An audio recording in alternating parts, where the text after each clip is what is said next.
Kahulugan ng pagbibilang ng pera sa panaginip.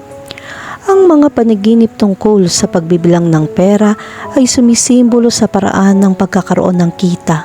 Isa itong konsepto na matagal nang umiiral. Ang lahat ng mga panaginip na may kaugnayan sa pera ay maaari din magbigay ng babala sa kasakiman. Ang pagbibilang ng pera sa isang panaginip ay nagpapakita na dapat kang magsumikap upang maging matagumpay ang isang bagay kung nais mo ang isang bagay. Makakakuha ka ng ilang mga resulta kung kaunti lamang ang iyong gagawin. Ang lahat ay kailangan dumaan sa hirap at utak at pawis. Dumarating ang masasamang desisyon kapag hindi mo napagtanto ang mga panganib na maaari mong gawin sa pamamagitan ng pagsunod sa madaling landas. Gayunpaman, ito ay sasagutin ng pagsalungat at haharapin mo ang isang mahirap na sitwasyon. Kapag lumala ang iyong kalagayan sa pananalapi, ang panaginip na ito ay maaaring magpahiwatig ng solusyon sa mga problema sa pananalapi. Gayunpaman, kung minsan, ito ay maaaring kumatawan sa lahat ng mga pinansyal na pangako na kailangan mong tuparin. Ang panaginip na ito ay nagbababala ng kontrol sa iyong mga gastos din. Ang mga panaginip tungkol sa pagbibilang ng pera ay maaaring magkaroon ng iba't ibang interpretasyon.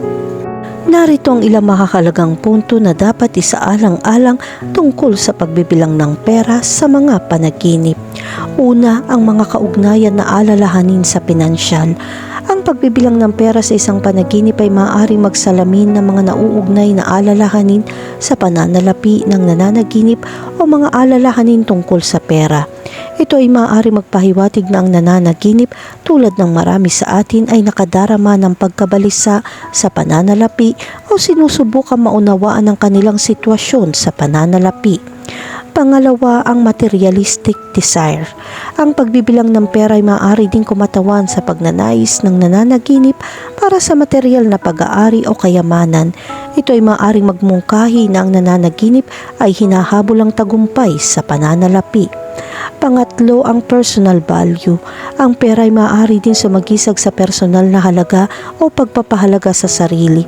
Ang pagbibilang ng pera sa isang panaginip ay maaaring magmungkahi ng nananaginip ay tinatasa ang kanilang pagpapahalaga sa sarili o sinusubukang matukoy ang kanilang halaga sa isang partikular na sitwasyon. Pang-apat, ang positibong pagbabago. Ang pagbibilang ng malaking halaga ng pera ay nagpapahiwatig na ang nananaginip ay maaaring makaranas ng tagumpay sa pananalapi o positibong pagbabago sa sitwasyon sa pananalapi. Panglima, ang panloloko at panlilinlang.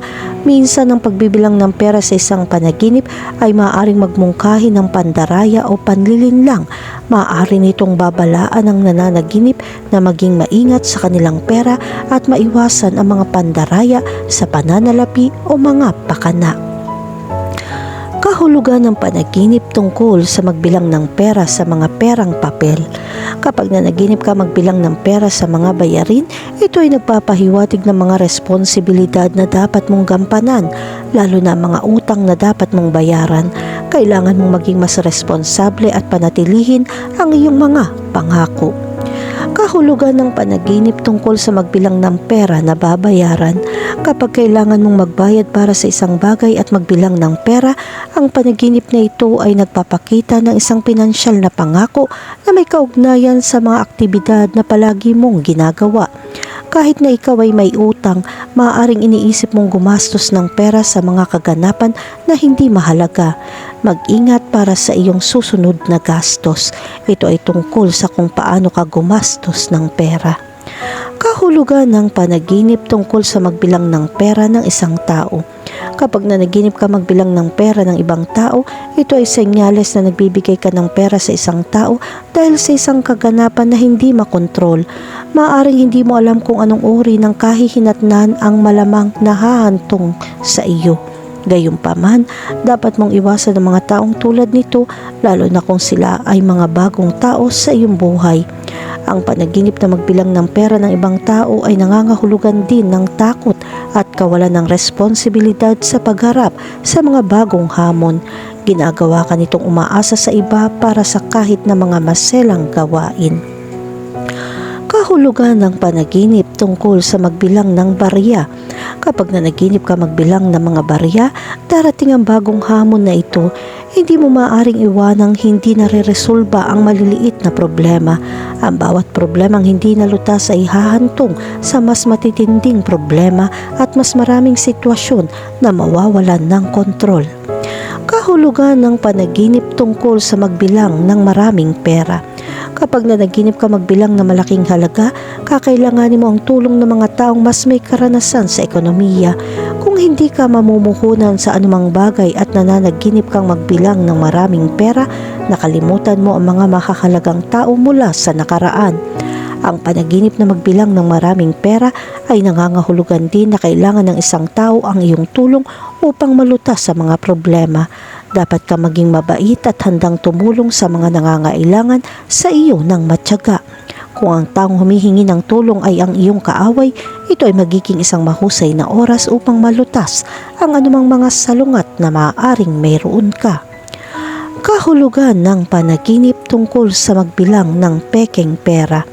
Kung magbibilang ka ng pekeng pera, ang panaginip na ito ay sumisimbolo na ikaw ay isang peke o isang impokrito na malapit sa iyo. Ito ay nagpapahiwatig na may isang bagay na wala sa kontrol sa iyong buhay. Ang iyong kaibigan o kapareha ay nagiging isang taksil at maaaring sinasamantala ka nila. Kahulugan ng panaginip tungkol sa magbilang ng premyong pera. Kapag nanaginip ka magbilang ng mga premyong pera, ito ay nauugnay sa pagpapahalaga sa sarili. Baka mas maging confident ka. Magsisimula ring bigyan pansin ka ng ibang tao. Ang pagpanalo ng premyong pera sa isang panaginip ay nagpapahiwatig na nakakaramdam ka ng kumpiyansa at nagawa o nagsusumikap ka upang makamit ang mga layunin. Sa kabilang panig, ito ay nagpapahiwatig na nababalisa ka tungkol sa pananalapi.